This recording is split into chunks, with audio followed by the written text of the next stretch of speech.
nuestros simpatizantes, oyentes, a todos nuestros televidentes ciber.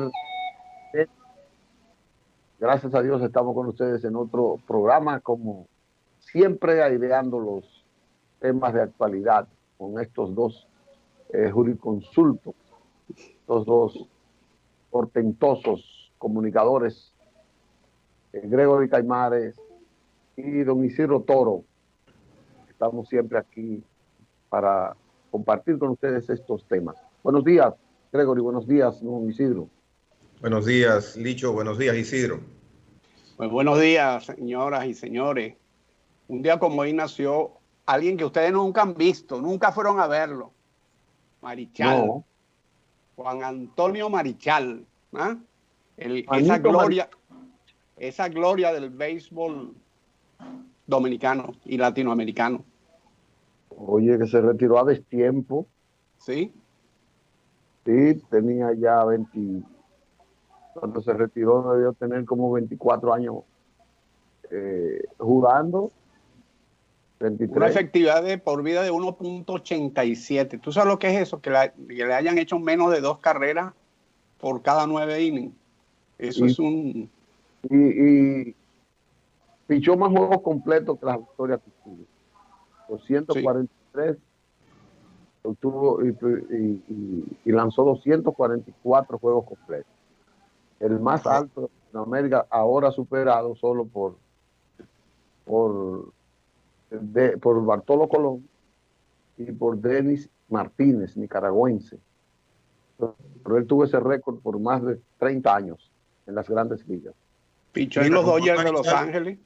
Pichó en los Dodgers, pichó en los Dodgers de Los Ángeles, que ahora ese equipo va a la Serie Mundial. Ahora que lleva la inspiración de Marichal. Para mí con Marichal pasa como con Michael Jordan. Por ejemplo, tú has mencionado, Licho, 2 lanzadores que tienen mejores números en un renglón que Juan Marichal, que es en el de juegos lanzados, victorias. Muy interesante. Sí. ¿Perdón? Entonces, pero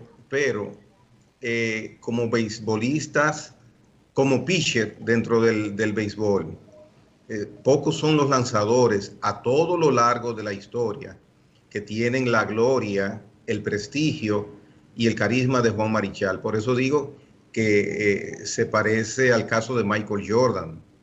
Por ejemplo, yo soy partidario, yo soy fan de Michael Jordan. Otros ahora son del nuevo, ¿cómo es que se llama el nuevo? El de la barba. LeBron James. LeBron James, eso es lo que está de moda, LeBron James. Pero para mí, Michael Jordan será y es más grande como basquetbolista, como figura, que LeBron James, a pesar de que pueda haber números que James supere a Jordan. Por eso hago la comparación o el símil entre Marichal y Jordan. Marichal es grande, fue grande, muy grande. Mire, un día como hoy también nace uno de los fundadores de la compañía de ópera dominicana, Fausto Cepeda Bobadilla. Oh, un gran lírico, un gran intérprete. Fue un virtuoso de la música. Son personajes que, como siempre decimos, enaltecen el gentilicio de un país, en este caso de la República Dominicana.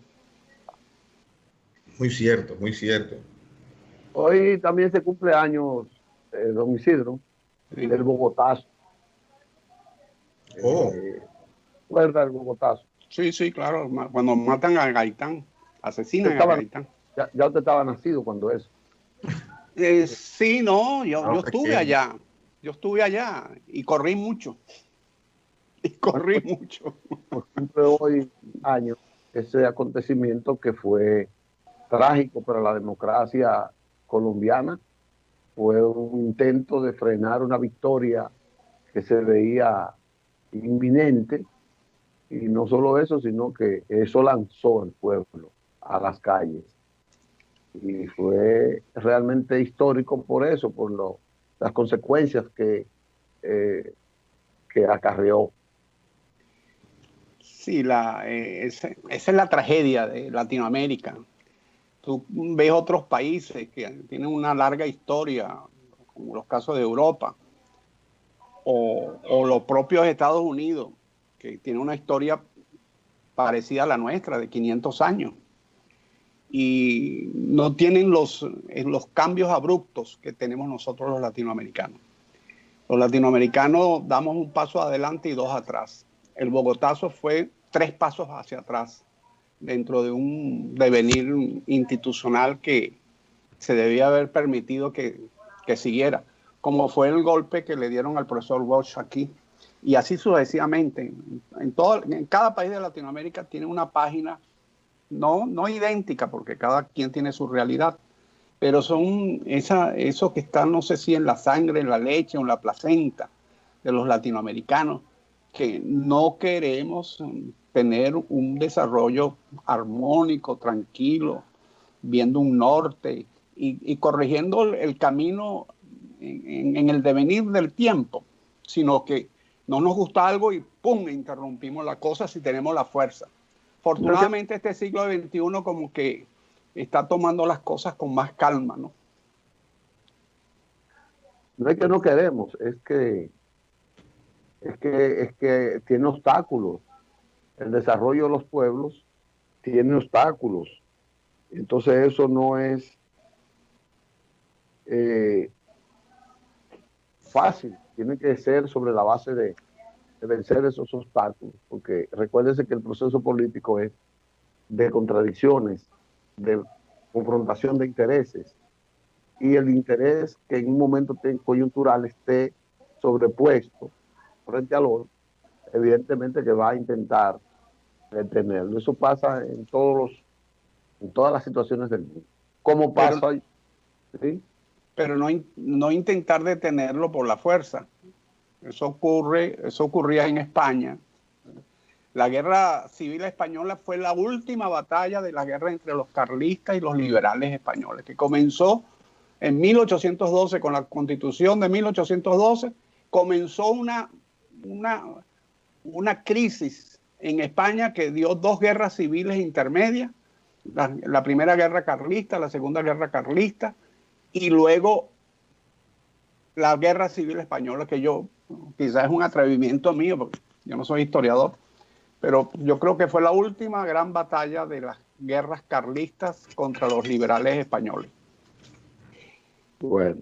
Pero América Latina vive de eso, de no me gustan, o sea, no hay un acuerdo en el sentido de decir, bueno, vamos a dirimir esto de una forma X, pero sin utilizar la fuerza como tal, el golpe de Estado. No hay. Bueno.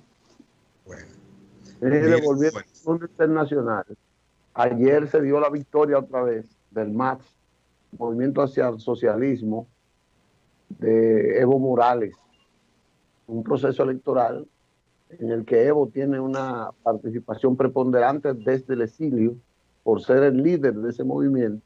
El doctor Luis Arce se alzó con una victoria que no suele ser fácil y recompone la situación política de Bolivia.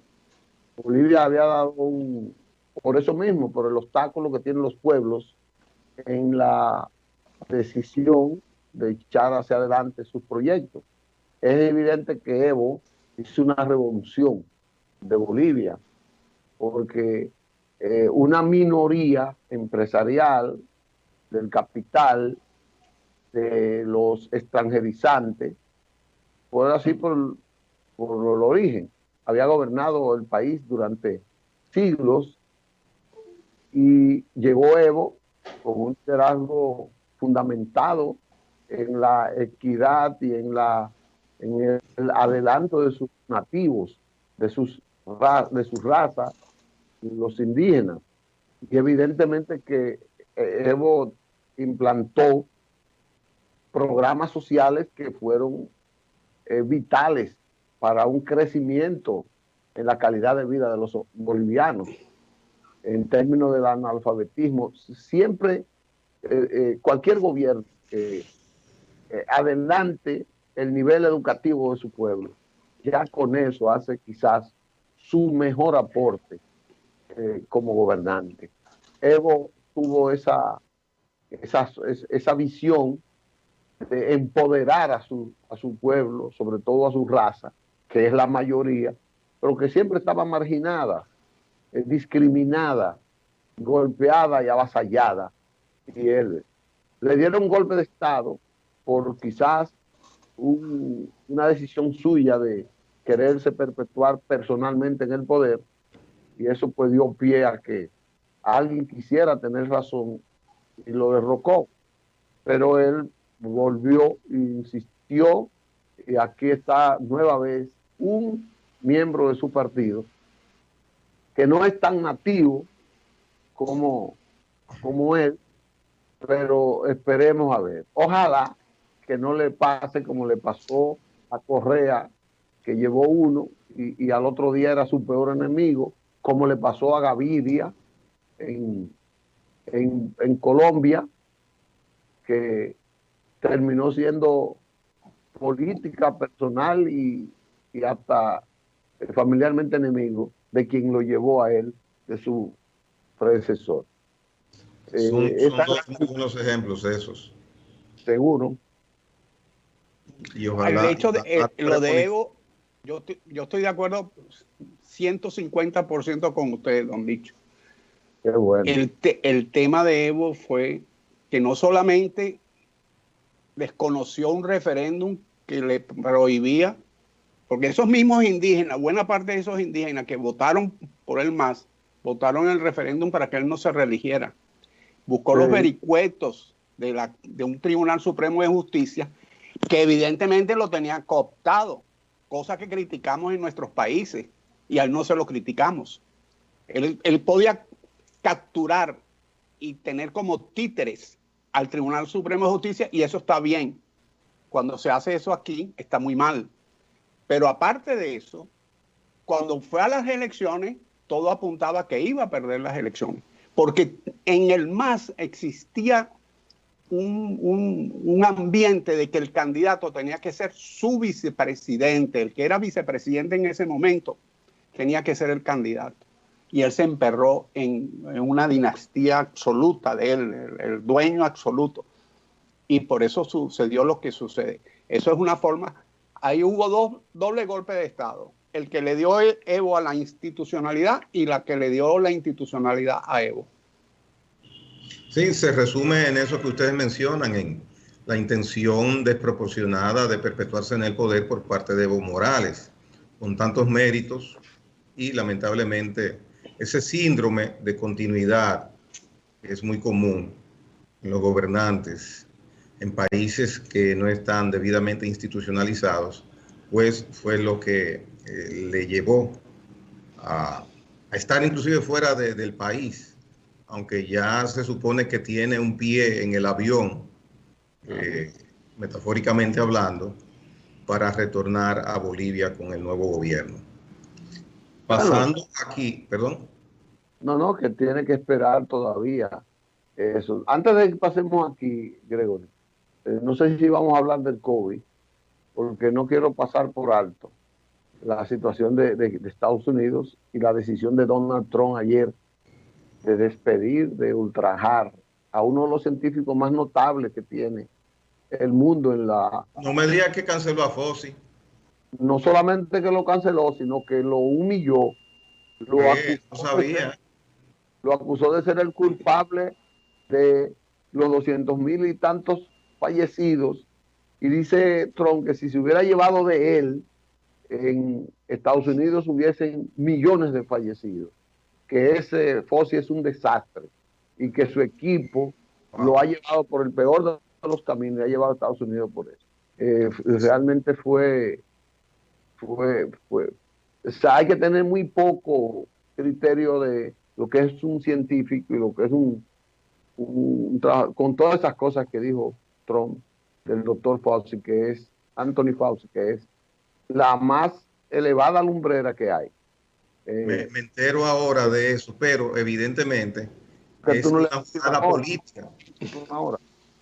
Es una jugada, bueno. Tiene que leer Periodismo y Sociedad, tiene que leer el portal de Periodismo y Sociedad. ¿Ah? Eso es lo que pasa. Una política de Trump, no una medida sanitaria, y evidentemente se está tomando un gran riesgo, pero habrá que ver en base a qué cálculo Donald Trump ha tomado esta medida. Repito, es evidentemente una movida del ajedrez político a escasos días del 3 de noviembre, donde se celebrará elecciones en Estados Unidos. Fuera de cámara estábamos hablando que los latinoamericanos tenemos la buena costumbre entre comillas, ¿verdad?, de echarle la culpa a los demás de todo, ¿no? Lo que tú haces malo se lo echa a los demás. Trump sí parece que se bañó en el Río Grande del Sur. Habrá que ver qué le resulta. Y agarró las buenas mañas nuestras de echarle la culpa a los demás de sus desaciertos. Pero mire, esta campaña electoral que culmina el día 3 de noviembre, porque son las elecciones, no hay manera. El tema fundamental de la lucha política en Estados Unidos es el COVID. Y todas las encuestas dan en que la mayoría de los votantes y de la ciudadanía culpa a Trump de la alta cantidad de infectados y del mantenimiento de una línea que no ha llegado a la meseta nunca en algunos estados, y todo el mundo culpa a la desidia, a la dejadez, a la burla, muchos dicen, de Donald Trump frente al COVID desde el inicio. Es decir, que él puede cancelar 14 pausas, él puede cancelar el gabinete de salud completo hasta el que lo curó a él, pero no hay manera en que le quite esa culpa en estos pocos días que le quedan. Él puede hacer lo que sea para ver cómo se relaja eso, o para dejarle, si él no gana, el próximo gobierno bastante contaminado de COVID. Pero no hay forma en que la gente no lo vea a él como el culpable. Ha tenido contradicciones con gobernadores, ha tenido contradicciones con diferentes autoridades estatales, y no hay manera de que lo entienda. Bueno. ¿Vamos a pausa o se puede introducir un tema breve? Una pausa y volvemos si es otro tema, vamos con otro tema.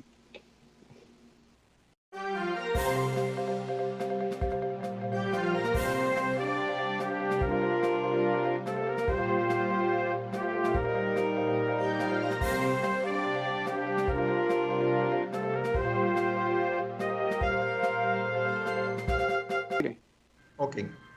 Bien. Estamos entonces de nuevo con todos ustedes. Bupivacaína. Y ese nombre indígena no, es el nombre de un anestésico que el gobierno anterior importó, compró, pagó a una empresa, a un laboratorio llamado Síntesis. Ayer el ministro de Salud Pública, Plutarco Arias, hizo la denuncia e indicaba que este anestésico es un peligro para todas las personas que pueden haberlo utilizado. Ese lote que se compró a esa empresa que mencioné, pues vino con los requerimientos incumplidos. Las autoridades de salud y sanitarias no tuvieron la precaución de evaluar este medicamento bupivacaína, un anestésico, nada más y nada menos. Entonces, todas las personas que recibieron dosis de este medicamento, imagínense ustedes, cuando una persona lo van a intervenir quirúrgicamente, es en vía anestesia, y que el anestésico, para preservarle la vida y preservarle una cirugía estable, esté en malas condiciones. Imagínense ustedes lo que eso representa. Entonces, esta denuncia que ha hecho el ministro de Salud, Plutarco Arias, bupivacaína. En sí el medicamento no es que no esté permitido, es que no trajo los requerimientos necesarios que le posibilitaban ser aplicado con eficiencia. O sea, vino modificado ese medicamento. Ese lote vino deficiente, vamos a decirlo así. Exactamente. Entonces, verdaderamente ojalá esa situación no se quede ahí, porque por ejemplo hemos visto durante muchos años que nuestra provincia de Espaillat, Moca, la capital de la provincia, es cuna, ha sido cuna de industrias de medicamentos falsificados y quizás se ha sometido a alguna persona alguna vez. Entonces, eso es un crimen. Si hay crímenes dobles, este es un crimen triple, que un medicamento tú lo adulteres, porque si tú buscas salud y tomas un medicamento y ese medicamento lo que hace es perjudicarte, es doble, triple el daño, el crimen. Interesante esta denuncia del ministro de Salud y como autoridad espero que no sea una simple denuncia que él haga, que le dé seguimiento a esta situación y se establezcan responsabilidades judiciales. Bueno, aquí hay tantas cosas de justicia que uno no sabe. Pero ahora resulta que Yomaira Medina, Eli Bautista y Kimberly Taveras van a ser interrogados por el PEC. Ellas están, sobre todo Kimberly, porque Yomaira y Feli están en el momento, hace varios meses, años, que están en la palestra.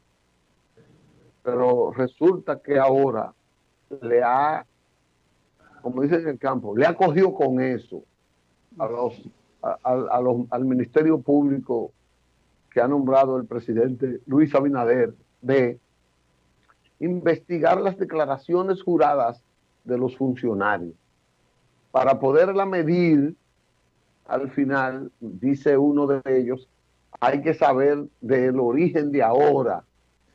Entonces uno no sabe si las fortunas que son declaradas, si son reales, si vamos a investigar de dónde las sacaron. Y si no son reales, ¿qué castigo le corresponde a un funcionario que le ha mentido al Estado contra su juramento constitucional en esa parte? Es decir, que como quiera, a mí, Dalito, le parece que esos funcionarios las tienen, no las tienen todas a su favor. Tengo informes que han sido llevados, y esto es una primicia que va a dar Periodismo y Sociedad hoy, que 29 funcionarios que han declarado del gobierno anterior y de este gobierno han sido llevados a los interrogatorios, inclusive en horas nocturnas. Tengo entendido que un asistente del presidente Danilo Medina ha sido llevado 3 veces a la Procuraduría, y cuando usted en 3 veces no ha podido demostrar la fortuna que usted dice que tiene, y lo citan a una 4ª, como él está citado para el viernes en horas de la tarde, un asistente personal del presidente Danilo Medina, ya usted puede ver. Y por ahí vamos, 29 que conozcamos nosotros, de todos los partidos. Hay de la Fuerza del Pueblo, hay del PRM y muchos del PLD, porque a todos, como dijo la monja aquella. A todos. Mira, interesante lo que mencionas por la cantidad de personas que han sido interrogadas, 29 indicas. Esa es la información que tengo. Ya. De ser así, que tu fuente esté en lo correcto, apenas se han conocido con los 3 exfuncionarios, bueno, actual senador, ex diputada y actual ministra de la Juventud. Con esos 3, solamente hay 6 personas que oficialmente y públicamente se conoce que serán o han sido interrogados por parte de la Procuraduría General de la República, específicamente Jenny Berenice Reynoso, quien es que está a cargo de estos interrogatorios. La semana pasada, el alcalde tengo un lapsus ahora. A estos 3 no es Jenny Berenice que lo va a interrogar. Es Pimentel, en el PECA. Ah, bueno, la semana pasada, Camacho, el expresidente de la Cámara de Diputados del PLD, fue interrogado. Robert de la Cruz, asistente de Danilo Medina, y el alcalde... Está comprando un carrito para ir allá. Bueno, pues hay un alcalde ahora, ¿no? Es por aquí, cerca de los Alcarrizos. No recuerdo ahora. Pues esos tres fueron interrogados la semana pasada. Y los 29 que menciona tu fuente, pues eso indica que pues eso indica que la situación va en serio. Veremos a ver qué resulta, porque no basta que yo te diga tu declaración está incorrecta. Yo debo comprobarte que esa declaración incorrecta está revestida de ilegalidad, de fondos adquiridos de manera ilegal. Aquí yo recuerdo, y siempre lo he mencionado, que Leonel Fernández prometió que de ser presidente instauraría lo que se llama el fardo de la prueba, donde no es el Estado que te tiene que demostrar a ti que tú adquiriste fondos y bienes de manera ilegal, sino que tú tienes que demostrar de dónde provienen las riquezas o los bienes materiales que tú posees. Eso es lo que se llama el fardo de la prueba. Pero en el camino, o no pudo, o se lo impidieron las fuerzas extrañas, o tuvo tanto cúmulo de trabajo que no le dio tiempo instaurar esa figura jurídica que se llama el fardo de la prueba. Pero es el único político que he escuchado mencionar este tipo de herramienta que funciona en otros países. Tú debes demostrar cómo tuviste lo que tú posees. Pero yo creo que sí, Toro, le toca a usted. No, eso de la carga de la prueba o el fardo de la prueba, eso se ha discutido mucho porque aparentemente eso se ha tratado de colocar en algunos países y choca con algunos convenios internacionales. El punto nodal es el siguiente. Lo que hay que establecer es una relación entre lo que tú has declarado en el impuesto sobre la renta y lo que tú tienes y ver cuál es el bache que hay allí. Y ahí sí tienes todo el derecho a decir, bueno, ¿por qué tú tienes eso que cuesta 100 millones de pesos y tú has declarado que ganaste este año 1 millón de pesos? Entonces, ahí es donde está el quid de la cuestión. Y ahí se resolverían el 70% de los casos. El 70%. Porque, y luego hacer el rastreo, el mapeo, así como el mapeo del COVID, que colocas aquí, ves quién contactó a quién, hacer el mapeo de todas las entradas en sus cuentas bancarias, si hay una compañía que le depositó, ver quiénes son los accionistas de esa compañía y hacer un mapeo. Ahora, eso es un trabajo extenso, complejo, pero hoy en día tenemos la informática. Hoy tú vas a un banco o cualquiera y te da toda la relación de ingresos de cualquier persona y ver quién te depositó, quién no te depositó. Cuando a ti te van a depositar te piden la cédula. Y entonces si ves, hubo un caso en Colombia con el pitufeo y la ley esta de lavado de activos, de que todo el pueblo recibía remesa. Todo el pueblo recibía remesa. Y la remesa terminaba en 1 o 2 cuentas. Bueno, eso es una forma de corrupción y capturaron, pero había que hacer esa investigación. Entonces, es un tema de decisión. Me parece que eso fue en la época de Pablo Escobar, ¿no es verdad? Sí, en esa época. Y inclusive lo habló Terrero cuando estuvo aquí con nosotros en el programa. Lo recordó. Eso es lo que se llama pitufeo. Pero eso es una técnica de evasión, es una técnica de lavado de activos, es una técnica... Porque a final de cuentas, todo ese entramado entra en la ley 172.00. Es raro, ninguna de esos temas, aparte de otras leyes, todas tocan la 172.00, que es la ley del lavado de activos. Entonces, lo que hay que investigar y dedicarse y poner... Ahora, a mí me preocupa que por ahí vi una noticia, no sé si es verdad o una fake news, como dicen ahora, que inclusive a la Procuraduría para el próximo año le habían reducido el presupuesto. Cuando hay que colocar más técnicos, no tienen que ser abogados, tienen que ser técnicos en informática, contadores, administradores, que sepan hacerle seguimiento, hacerle pesquisa judicial a esas inversiones y a esas cuentas, y entregárselo después lo que han encontrado a los abogados para que le den el cariz jurídico. Pero yo creo que se va por buen camino. Creo que estamos en un buen camino, a pesar de los pesares, a pesar de los obstáculos, a pesar de todo. Creo que hay una voluntad de hacer. El gobierno tiene la voluntad de enrumbar el país, porque el país no puede seguir con no es el país, es la democracia que se va a ir por un sumidero. Es la democracia, porque la gente, cada día hay un marasmo democrático mayor. El 49% de los dominicanos fueron a votar en las últimas elecciones. En Bolivia fue el 87 ayer.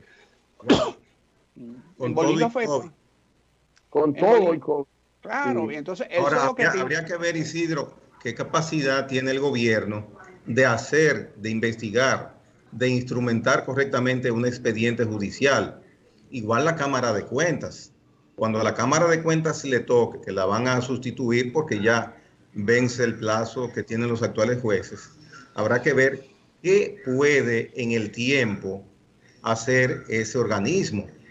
Porque de acuerdo a lo que uno se ha enterado, aparentemente le falta 5 veces más personal calificado a la Cámara de Cuentas para poder estar a la par con la velocidad de los expedientes que les toca trabajar, que están atrasados, mucho más los nuevos que puedan ir surgiendo por situaciones elementales y normales. Cada vez que hay una declaración jurada, hay que evaluarla, y eso no implica que haya suspicacia ni nada, sino trabajo normal de esta institución.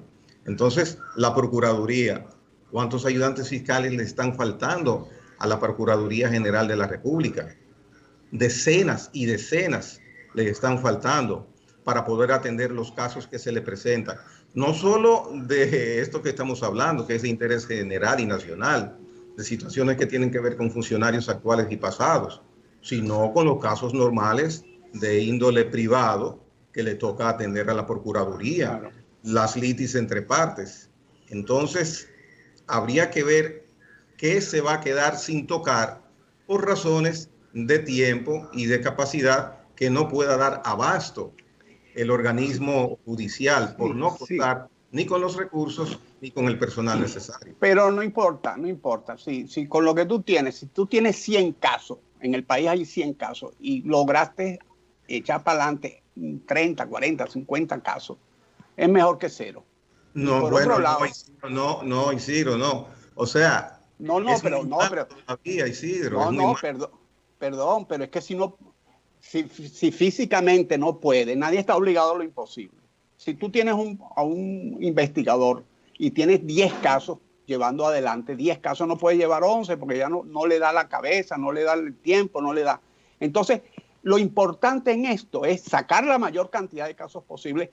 Por mí que le den 1.000 millones o 2.000 millones de pesos a la Procuraduría y como yo acabo de decir, no solamente son abogados los que pueden trabajar allí en estas investigaciones. Hay mucha gente de informática que pueden hacer un gran aporte, pienso yo, de repente estoy diciendo una barrabasada. Pero lo importante es que que se sienta la voluntad, que salgan casos y que se instrumente un sistema que todo el que entre nuevamente a la administración pública sepa que va a estar súper vigilado y llevando esa Procuraduría por medio de la tecnología, de la incorporación de programas, de sistemas, a poder dar más eficiencia en el trato de estos casos tan dramáticos para el país. Lo importante no es, o lo ideal es si hay el 100%, es lo ideal. Pero si no sacas el 100%, sacas el 80%, el 90%, el 50%, el 60%, bueno, sáquenlo. Y eso para que el país sienta de que hay una voluntad, porque hay la voluntad política, el presidente lo demostró, hay una voluntad política, pero ahora hay que hacer una voluntad real de ejecución y creo que la Procuraduría, con sus limitaciones presupuestarias, lo está llevando adelante. Vamos pedirle un permiso para que nos disciplinemos un poco. Seguimos con el tema porque es que estamos fuera de control con los comerciales. Vamos a hacer una pausa. Ay, nos vemos en breve. Seguimos con ese tema.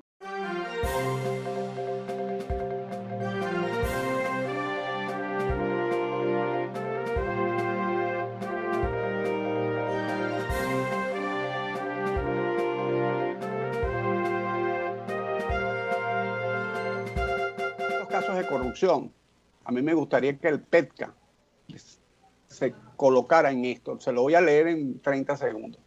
Piezas como el coche de Ramón Cáceres, el carro donde le dispararon a Trujillo, la mesa donde se firmó la primera constitución y el piano donde José Reyes tocó por primera vez el himno nacional, lucen en avanzado deterioro y la restauración implicaría una cuantiosa inversión económica. Que se haya dejado llevar estos instrumentos que son parte de la historia dominicana a esos estados de deterioro, eso es sujeto de corrupción administrativa. ¿Y quién está regulando eso? Eso está en el Museo de Historia y al parecer hay el Consejo Nacional Internacional de Museos ha venido a procurar resolver ese tema y a hacer conciencia del gobierno para que se resuelva ese tema. Pero la memoria histórica de un país, tú no la puedes dejar que se deteriore así. Eso es corrupción, eso también debería estar en el PETCA. Y falta de mecánico también.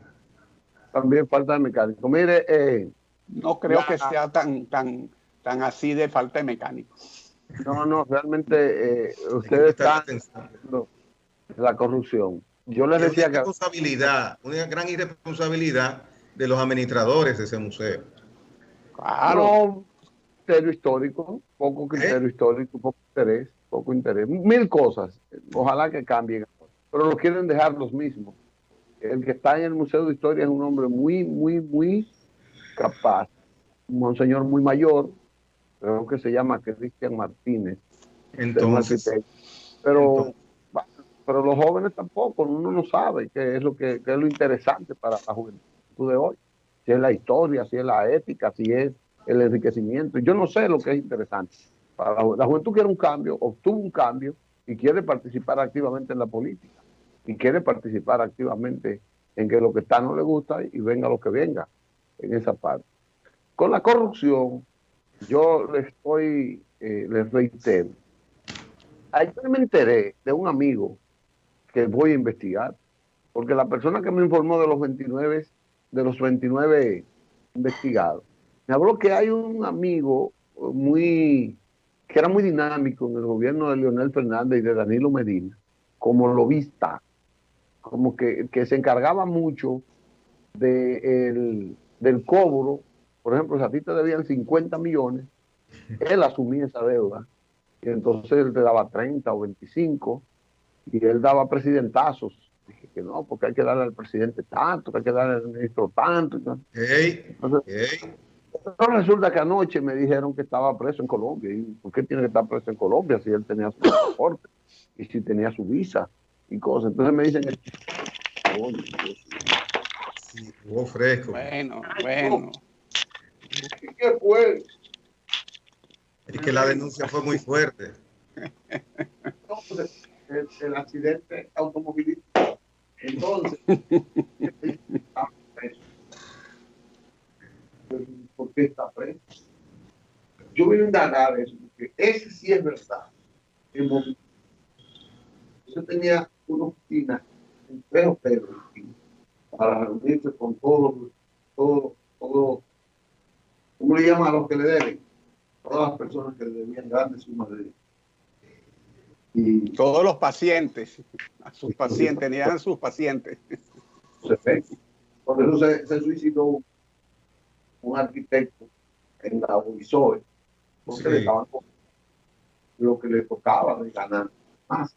Entonces él endeudó su proyecto, después no le querían pagar, no le pagaban, porque realmente le tocaba lo que quedaba al que había sido intermediario para él.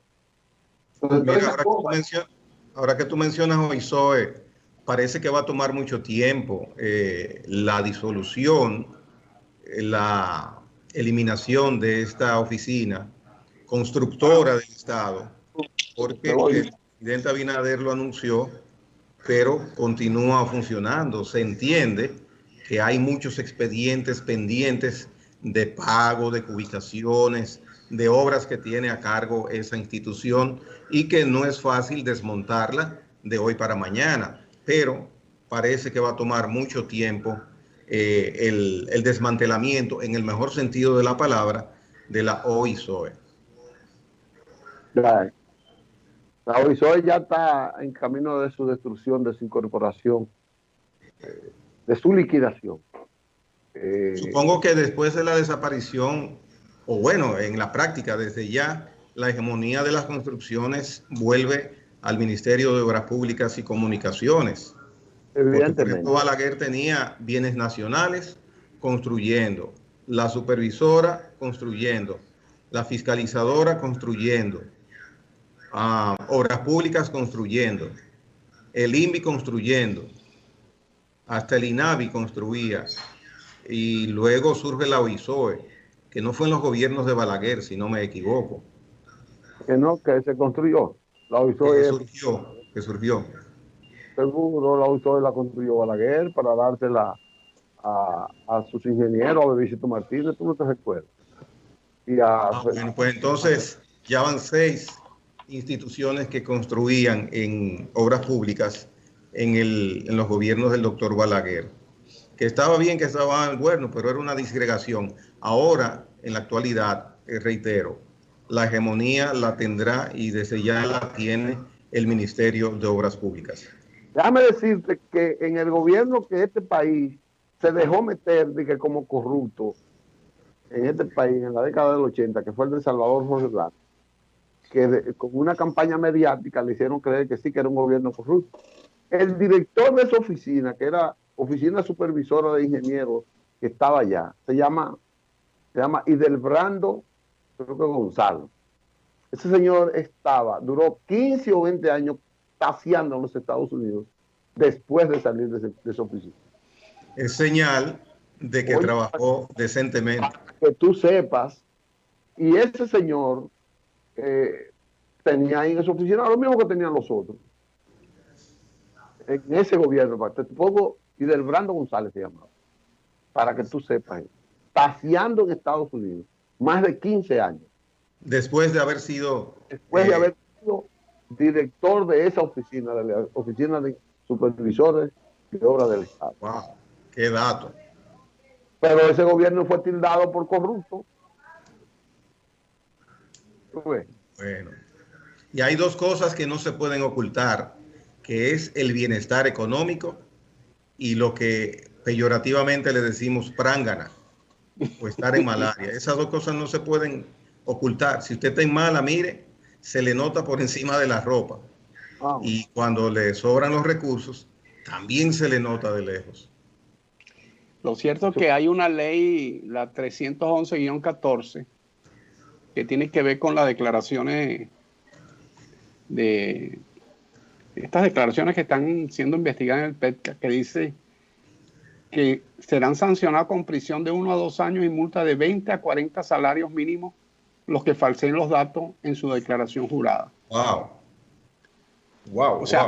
O sea que hay un instrumento legal, sino para colocar al individuo por el hecho, la corrupción original, por si no se la puedes probar, pero sí la falsedad, puedes por lo menos colocarlo 2 años. Pero hay otras... no hay otras atributos que pueden llevar a la justicia.